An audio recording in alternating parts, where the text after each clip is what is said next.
Dularchand case में कुछ हैरान करने वाली तस्वीरें सामने आई हैं। हैरान करने वाली। महज 1 घंटा पहले का यह वीडियो है, 1 घंटा पहले का, जिस वक्त यह घटना घटने वाली थी। कुछ हैरान करने वाले बयान सामने आए हैं। दुलारचंद की पोस्टमार्टम रिपोर्ट ने तो सबको चौंका दिया है। कुछ खुलासों का जिक्र किया जा रहा है तो पुलिस की विज्ञप्ति भी, जी हां, पुलिस की विज्ञप्ति भी सवाल खड़े कर रही है। एक एक करके सब कुछ हम आपके सामने रखेंगे। मगर इस बीच चुनाव में मोदी नीतीश के डबल इंजन में जिस तरह से जंगल राज की ये तस्वीरें सामने आई हैं, ये तस्वीरें वो सवाल उठा रही हैं कि क्या बीजेपी जेडीयू यानी कि एनडीए को एक साथ 35 सीटों पर नुकसान होने वाला है। यह क्यों कहा जा रहा है कि दुलारचंद की जान लेना भारी पड़ने वाला है। जिसने भी किया नुकसान एनडीए उम्मीदवार को होगा। एक साथ 35 सीटों पर यह नुकसान उठाना पड़ेगा। एक एक वाक्य को ध्यान से सुनिएगा, हैरत में पड़ जाएंगे आप। नमस्कार, मैं हूं आपके साथ तिलक चावला। सबसे पहले यह वीडियो देखिए। यह वीडियो दुलारचंद का बताया जा रहा है। दुलारचंद का यह वीडियो घटना से, यानी जब उनकी हत्या की गई जैसा आरोप है, 1 घंटा पहले का यह वीडियो है। वीडियो आप देख रहे हैं। दुलारचंद पीयूष के लिए वोट मांग रहे हैं और 1 घंटे के बाद तस्वीर क्या आई? 1 घंटे के बाद तस्वीर आई, लोग जान बचाकर भाग रहे थे। देखिए, जान बचाकर भाग रहे थे। और अब इस पोस्टमार्टम रिपोर्ट में भी खुलासा हुआ है। पोस्टमार्टम रिपोर्ट, क्योंकि पोस्टमार्टम रिपोर्ट के मुताबिक फेफड़ा फटने और पसलियां टूटने से मौत हुई है। रिपोर्ट बता रही है पसलियां टूटी हैं, सीने की हड्डी टूटी हुई है, फेफड़े फटे हुए हैं, सांस लेने में रुकावट हुई और जिस वजह से दुलारचंद की मौत हो गई। अब गौर कीजिएगा पोस्टमार्टम रिपोर्ट क्या कह रही है।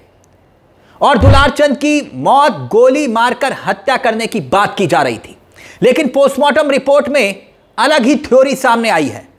तो क्या दुलारचंद पर हमले के बाद, बड़ा सवाल, हमले के बाद क्या गाड़ी चढ़ाई गई थी? एक बार नहीं, कई बार, जो पोस्टमार्टम रिपोर्ट तस्दीक कर रही है। और खैर ये तो आने वाला वक्त बताएगा जब जांच पूरी तरह से मुकम्मल होगी। लेकिन अब गौर से सुनिएगा, इस मामले में बार बार 2 शख्स का नाम सामने आ रहा है। 2 शख्स, करमवीर और राजवीर। अब ये करमवीर और राजवीर का नाम कैसे आया? कैसे? दरअसल जब दुलारचंद यादव, जब उनकी जान ली गई, जब ये उस वक्त प्रचार कर रहे थे, जिसकी तस्वीरें हम आपको दिखा रहे हैं 1 घंटा पहले की, तब उनके पोते इनके साथ थे, नीरज। चश्मदीद गवाह हैं इस पूरे केस के। नीरज का यह कहना है कि जो पूर्व विधायक अनंत सिंह पूरी तैयारी के साथ आया, फिल्मी अंदाज में गाड़ी रुकवाई और गाड़ियों का काफिला, कई तस्वीरें जो वायरल भी हो रही हैं जिसमें गाड़ियां रुकी हुई दिखाई दे रही हैं। देखिए आप, दावा किया जा रहा है ये उसी घटनास्थल की है। और दावा यह कि अनंत सिंह के साथ 2 लोग थे उस वक्त, करमवीर और राजवीर। नीरज का कहना यह है कि ये दोनों पहले दुलारचंद यादव के शिष्य हुआ करते थे और ये अनंत सिंह के अपने भतीजे हैं। नीरज ने इन्हीं दोनों पर हमला करने का आरोप लगाया है, यानी चश्मदीद ने। मगर अब देखिए पुलिस की विज्ञप्ति, देखिए पुलिस की विज्ञप्ति आप देख रहे हैं। और पुलिस की विज्ञप्ति ही कई सवाल खड़े कर रही है। यह क्यों कहा जा रहा है? घटना का जिक्र करते हुए पुलिस ने पहले तो दुलारचंद पर अपराधी होने की बात कही कि पूर्व में अपराधी, कई मामले दर्ज, और आनंद सिंह को प्रत्याशी बताया गया, यानी दूध का धुला हुआ। और डीएम की तरफ से भी ट्वीट आया, डीएम ने भी ट्वीट किया, ये देखिए डीएम का। और भाषा लब्बो लबाब लगभग एक जैसा है, जैसे पुलिस ने कहा वैसे ही डीएम ने कहा। एफआईआर दर्ज की गई अनंत सिंह पर, लेकिन क्या अनंत सिंह पर कोई फर्क पड़ेगा? जो अपने आप को छोटे सरकार कहलवाते हैं, क्या वाकई में उस इंसान ने अपनी जेब में कानून को रखा हुआ है? अगर नहीं रखा तो यह 50-50 गाड़ियों का काफिला लेकर यह शख्स कैसे चल रहा था? और चुनाव आयोग उसका बाल बाका नहीं कर सका। अब देखिए, क्योंकि यह कहा जा रहा है कि 35 सीटों पर नुकसान हो सकता है एनडीए को। दरअसल यह क्यों कहा जा रहा है? इस घटना के बाद सियासी जमीन से लेकर सोशल मीडिया पर लोग, खास तौर पर जो यादव समाज है, जबरदस्त गुस्से में बताया जा रहा है, यादव समाज। और माना यह जा रहा है कि दुलारचंद यादव की हत्या का प्रभाव आसपास के कई क्षेत्रों में होने की संभावना है। कैसे?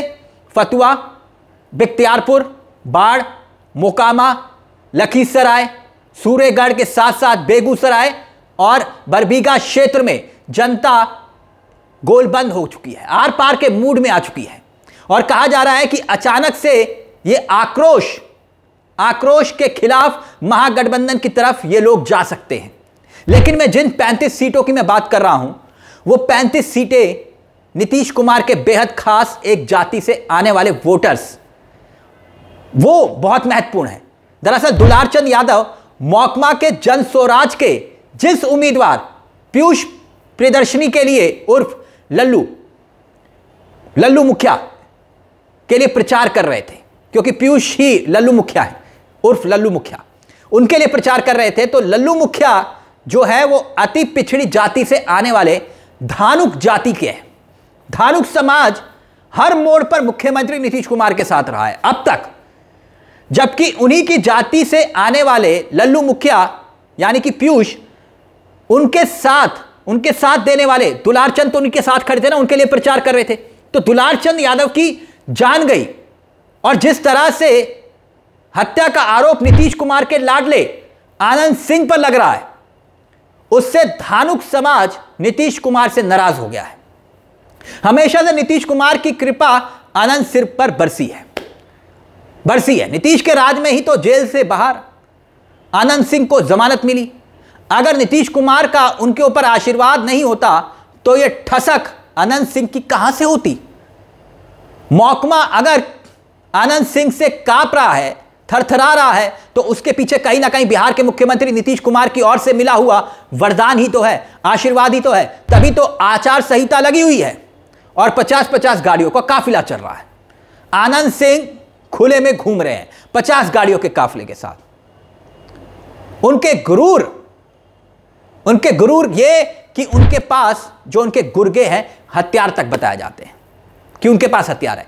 पटना, मुंगेर, नालंदा, बांका, ये विधानसभा क्षेत्र के अंदर आने वाली, जो लोकसभा क्षेत्र के अंदर आने वाली जो विधानसभाएं हैं, उस पर यह असर पड़ेगा। पटना में लगभग 14 विधानसभा सीटें, मुंगेर में 3 सीटें, 7 सीटें नालंदा की, नवादा में 5 और बांका में 6 विधानसभा सीटें आती हैं। और अगर आप इनको लगभग जोड़ लेंगे तो लगभग जो है 35 सीटें ये हो जाती हैं। और ये माना जा रहा है कि तेजस्वी यादव का जो बेस वोटर्स यानी कि यादव वोटर है, नीतीश कुमार का बेस वोटर धानुक समाज, ये दोनों ने हाथ मिला लिया है। धानुक समाज और यादव वोटर, धानुक समाज जो अभी तक नीतीश कुमार का समर्थक रहा, और ऐसे में दुलारचंद यादव की मौत, पोस्टमार्टम रिपोर्ट सामने आना और दूसरी तरफ पुलिस की तफ्तीश और आनंद सिंह की हनक, यह बता रही है कि डबल इंजन की सरकार में इंजन डिरेल हो चुके हैं। यह जंगल राज है या मंगल राज है, यह आप ही तय करिए। अब इस मुद्दे को लेकर आपकी क्या राय है, कमेंट बॉक्स में जरूर बताइएगा। क्या लगता है आपको कि इस घटना का असर बिहार के चुनाव पर पड़ेगा, और वो 35 सीटें जिसका जिक्र किया जा रहा है। मुझे तिलक चावला को दीजिए इजाजत। नमस्कार, जय हिंद, जय भारत।